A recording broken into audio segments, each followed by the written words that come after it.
낙찰되게 되면 고행에 뭐라고 되어 있어요? 시작이라고 되어 있죠. 뭐 이렇게 표현을 하시던데, 명도는 경매의 꽃이야. 그 꽃 잘못 밟았다가는 죽을 수도 있어요. 들어가 보면 곰팡이 냄새에다가 온갖 쓰레기가 난무하고, 이때쯤 오면 사람이 살짝 회의감이 든다니까. 경매 법정에서 야호 하면서 한 지가 2, 3개월밖에 안 됐는데 배보다 배꼽이 더 커지는 순간이 이럴 때 오는 거예요. 그것 때문에 맨날 멱살 잡고 싸우는 분들 정말 많다니까요. 여러분들 이거 쉽게 생각하시면 안 돼요. 반갑습니다. 롯마켓TV 도 대표입니다. 자, 오늘은 경매 투자하고 NPL 투자에 대해서 설명을 드릴 건데, 여기 보시면 제가 여기에 경매 해놓고 밑에 낙찰은 뭐의 시작이다 라고 제가 붙여놨습니까? 고행의 시작입니다. 사람들이 오해를 하시는데, 경매장에 가보면 내가 최고가 매수 신고인 낙찰이 됐어. 그러면 엄청 좋아하시거든요. 그 엄청 좋아하는 순간은 오래 못 가요. 매각 허브 결정 지나고 나면 잔금 내셔야 되죠. 잔금 내야 된다는 건 경락잔금을 얘기를 하는 건데, 그 경락잔금이라는 건 30일 이내에 내가 납부를 해야 됩니다. 내가 돈이 많으면 그냥 현금으로 내면 돼. 현금이 없기 때문에 싸게 사기 위해서 경매하는 거 아니에요? 그렇죠? 그러면 내가 나의 신용과 나의 자력을 가지고 금융기관에서 이 경락잔금 대출을 내기 위해서 대출 심사를 또 받아야 되는 위험 요소가 있습니다. 싸게 사기 위해서 경매를 했는데 내 신용이 안 좋아서 대출을 못 받음으로 인해서 보증금을 또 못 지당하는 경우가 상당히 많아요. 그래서 가장 위험한 첫 번째 논점이 낙찰 이후에 다가오는 잔금 납부에 대한 위험 부담입니다. 낙찰되게 되면 고행에 뭐라고 되어 있어요? 시작이라고 되어 있죠. 잔금 납부까지 어떻게 사돈의 팔촌까지 다 해서 돈을 빌려서 돈을 냈는데, 소유권은 어떻게 돼요?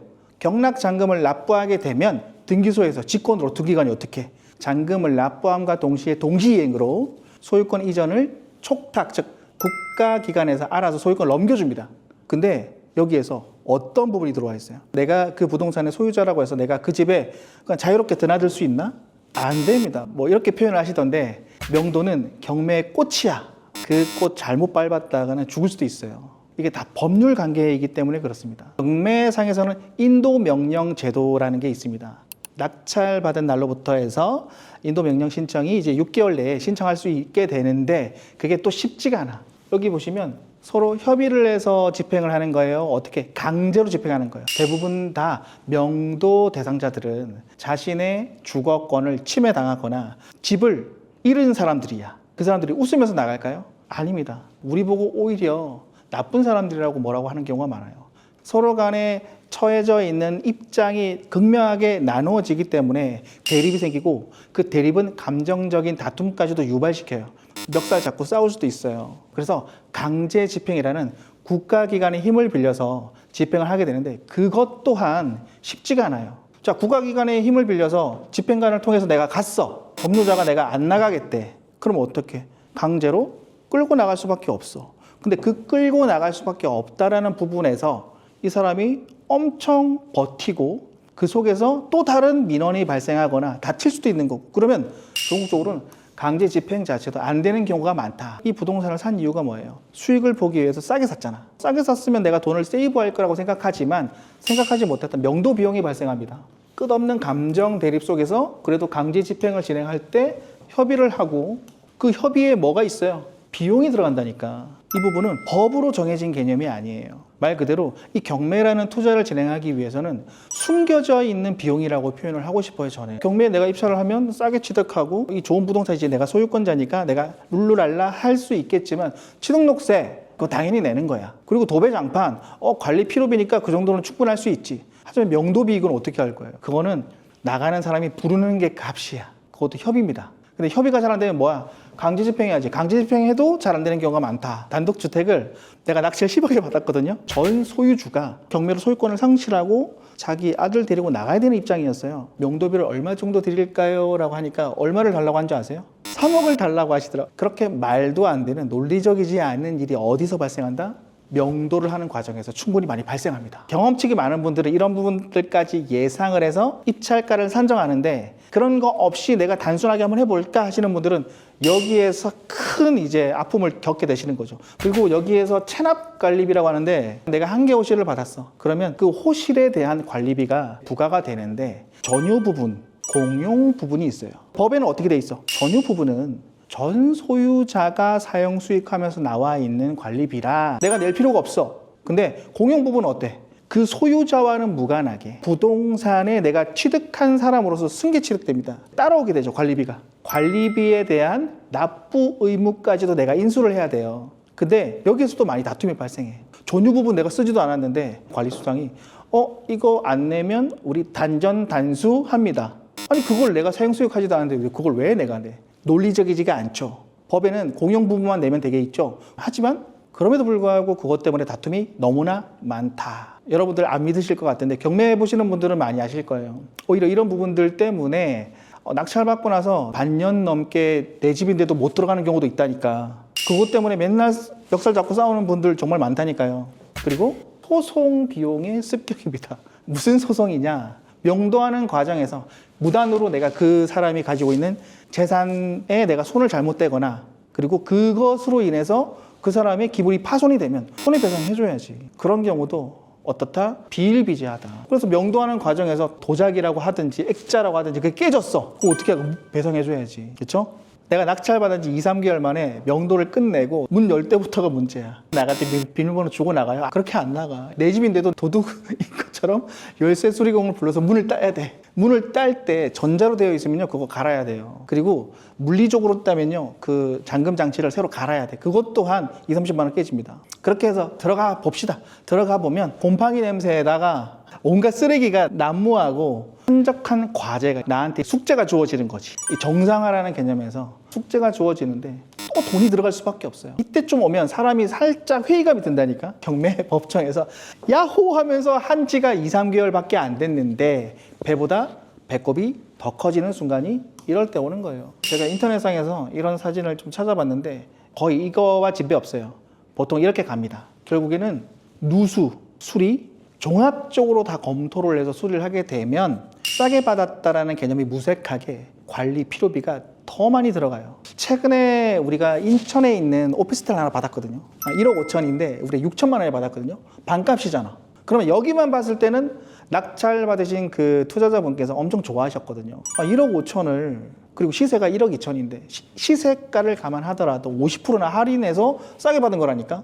근데 들어가니까 일단 쓰레기였어. 그거까지 괜찮지. 노배장판 곰팡이 괜찮아. 다 뜯어내니까 뭐다? 천장 누수에다가 벽면을 타고 들어와서 크랙이 또 많이 생기고 결국엔 누수 때문에 매각 절차에 대한 취소를 신청하게 됩니다. 내가 낙찰받았잖아요. 법원으로부터 내가 물건을 사는 것과도 같거든요. 법원에서도 이 매각 절차에 대한 법률적 절차가 있어요. 경매라는 절차를 통해서 내가 싸게 받았는데 싸게 받은 게 무색하게 돈이 더 많이 들어가. 그런 부분들을 내가 낙찰받은 법원에다가 제출을 하잖아요. 그러면 매각 허브 결정을 다시 취소시킬 수가 있어요. 합당할 경우에 그 합당하다라는 게 관념상 통상적이어야 돼. 누구나 봤을 때 이거 너무 과하다. 6천만 원에 받았는데 수리비가 4천만 원 나오면 그게 말이 돼요? 그것도 법률적 절차는 존재하지만 받아들이는 건 누가 결정하는 거야? 사법보좌관이 결정하는 거예요. 그 사람을 설득 못 시키면 못 하는 거야. 그런 절차는 있지만 그것도 위험 요소다. 내가 5천만 원 싸게 받은 줄 알았는데 3천만 원 필요비 그냥 빨려 들어가고 2천만 원은 싸니까 그 끝이에요. 내가 경락자금 대출 받았는데 매월 이자가 나가. 그 이자를 내가 생돈으로 내고 있다니까. 그러면 그 이자에 대한 납부의 위험 부담을 누가 해야 돼? 임차인에게 전가시켜야지. 임차인에게 전가시키려면 어떻게 해야 돼요? 임대차 계약을 해서 임차인 세팅을 해야지. 공실 관리를 하셔야죠. 근데 그 공실 관리라는 부분에서 인근 부동산 두세 곳 찾아가서 여기 시세 파악하고 물론 경매 입찰을 볼 당시에 그런 부분들을 선행해서 미리 파악을 하긴 합니다.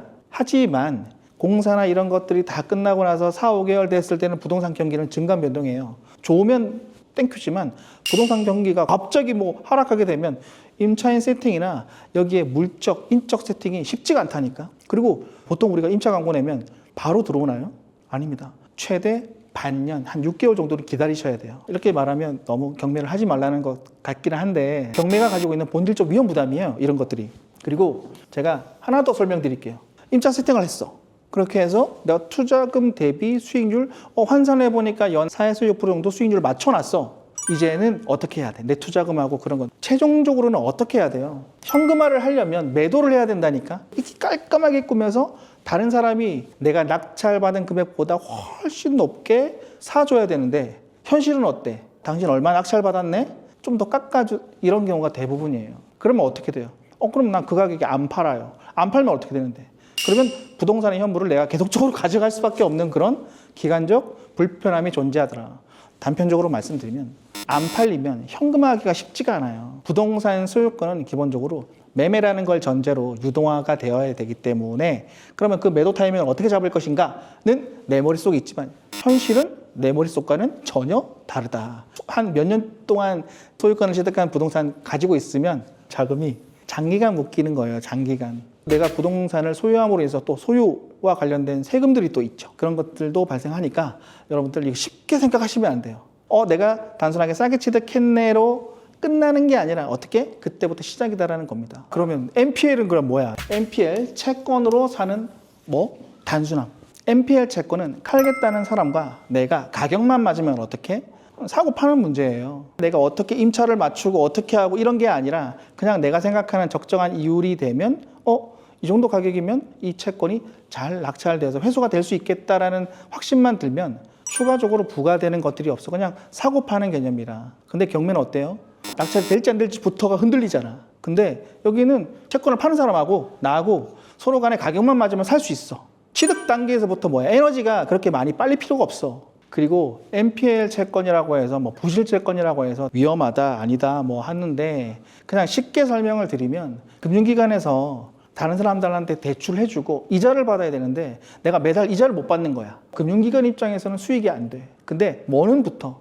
연체 이자는 붙어. 그럼 그 연체 이자는 못 받는 거 아니야? 아니지. 대출받은 채무자에게는 못 받지만 채무자가 담보로 제공해 놓은 그 부동산을 매각해서 나오는 돈에서 내가 연체 이자까지 받아가면 되잖아. 대부분 다 부실 채권은 이거 위험한 거 아니야라고 하시는데 아닙니다. 채권에 대한 정확한 분석만 가능하다면 오히려 더 단순하고 간편해요. 그냥 수학이에요, 수학.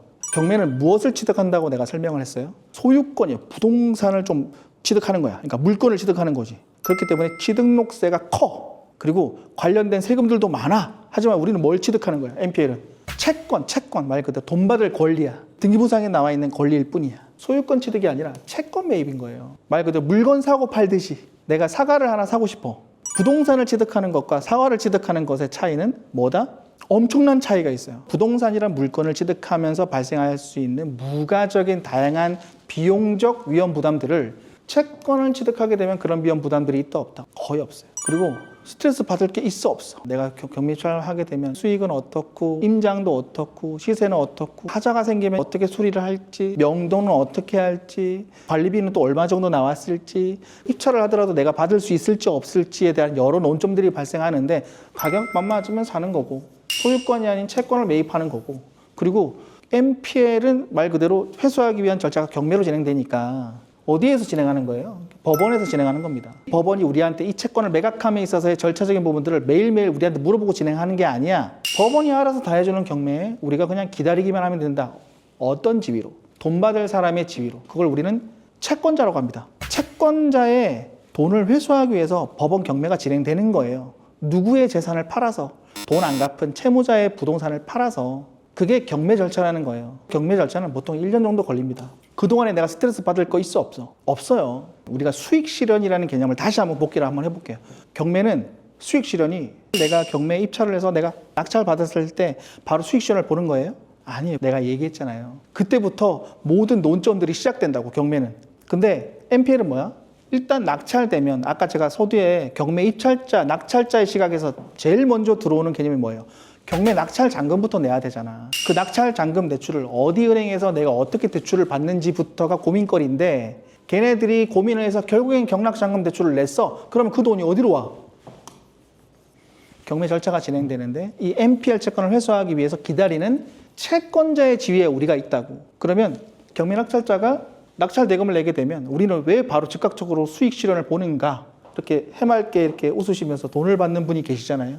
즉 뭐를 받는 거예요? 경매 낙찰자가 낸 낙찰 대금에서 우리는 채권자로서 우선 변제를 받을 수가 있다는 거예요. 요즘 부모 자식 간에도 믿을 수 있어 없어? 없어요. 근데 법원은 믿을 수 있어 없어? 믿을 수 있죠. 법원이 돈을 받아서 낙찰 대금에서 어디로 입금을 해주는 거예요? 내 이름으로 된 계좌로 입금을 바로 법원에서 해준다니까. 그러니까 손탈 일이 없어. 깔끔합니다. 그러면 내가 낙찰을 받았다, 배당금을 받았다라는 건 수익 실현된 거야 안 된 거예요? 됐겠지. 들어간 원금과 할인받은 금액과 그리고 경매가 진행되는 기간이 1년이라고 봤을 때 그 1년 동안에 쌓였던 연체 이자까지 그득하게 내가 이 사람의 낙찰 대금에서 내가 채권자로서 배당을 법원에서 내 계좌로 받는다. 내 계좌로. 깔끔하잖아. 자, 이제 우리 다음 고민해야 될 게 뭐야? 명도 고민해야 돼? 낙찰받은 부동산 수리 고민해야 돼? 필요가 없다. 그냥 돈 받고 끝이에요. 자, 마지막으로 핵심 비교를 다시 해드릴게요. 일반 경매와 NPL 투자에 대해서 얘기를 하는데 투자 대상이 뭐예요? 경매는 부동산 소유권이다. 그러면 NPL은 뭐다? 채권이다. 채권. 소유권과 채권, 취득에 대한 부분이 명확하게 차이가 납니다. 두 번째는 수익 실현이 뭐예요? 경매는 입찰 보고 내가 낙찰 받았을 때 수익을 보는 거예요? 아니면 취득하고 잔금 납부하고 명도에서 다시 수리하고 임차 세팅하고 매도를 해서 경매는 수익을 본다. 근데 NPL은 뭐다? 이 사람이 낙찰 받아서 돈을 주면 낙찰 즉시 배당금에서 우리는 그냥 회수하고 끝나는 거예요. 그리고 스트레스 요인들이 너무 많아. 명도, 수리, 임차인 관리, 또 뭐 매도까지. 내가 바라는 대로 내가 딱 정한 기간에 딱 이루어지지 않는다니까. 근데 스트레스 요인이 있어 없어? 상대적으로 없다라는 거예요. 상대적으로 없다. 또 이거 없다고 적었다고 뭐 NPL 투자가 뭐 얼마나 고민할 게 많은데 얘기하시는 분들 분명히 계실 거니까 미리 말씀드릴게요. 경매에 비해서 상대적으로 없다. 그리고 자금 회수는 어떻게? 매도를 해야 되잖아요. 그러면은 매도를 하려면 누굴 찾아야 돼? 매수자를 찾을 때까지. 이것은 이 사람이 낙찰 받아주면 그냥 우리는 뭐 돈 받고 끝나는 거니까. 그리고 제가 전달해 드리고 싶은 건 경매가 나쁘다라는 게 아니에요. 명확하게 알고 계시라는 거예요. 낙찰은 낙찰 받았다라는 그 사실만 가지고 경매 수익이 된다라고 생각하시면 안 돼요. 뭐의 시작이요?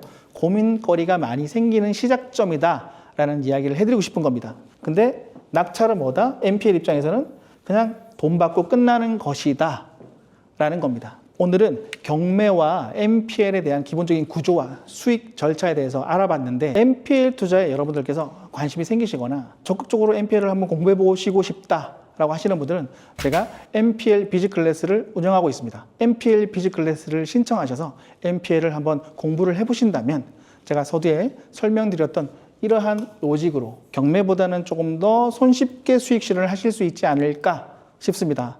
그리고 NPL 비즈클래스는 상시로 저희가 모집을 하고는 있는데 분기별로 저희가 진행을 하고 있습니다. 관심 있는 분들은 아래 고정 댓글에 링크를 제가 달아둘 테니까요. 거기에서 많은 신청 부탁드리겠습니다. 자, 오늘은 롬마켓TV 두 대표가 경매와 NPL에 대한 차이점을 설명드렸습니다. 감사합니다. 어때? 이야기를 들어보니까 경매 어려워, 쉬워? 경매 어렵다니까. 그거 쉽게 못해.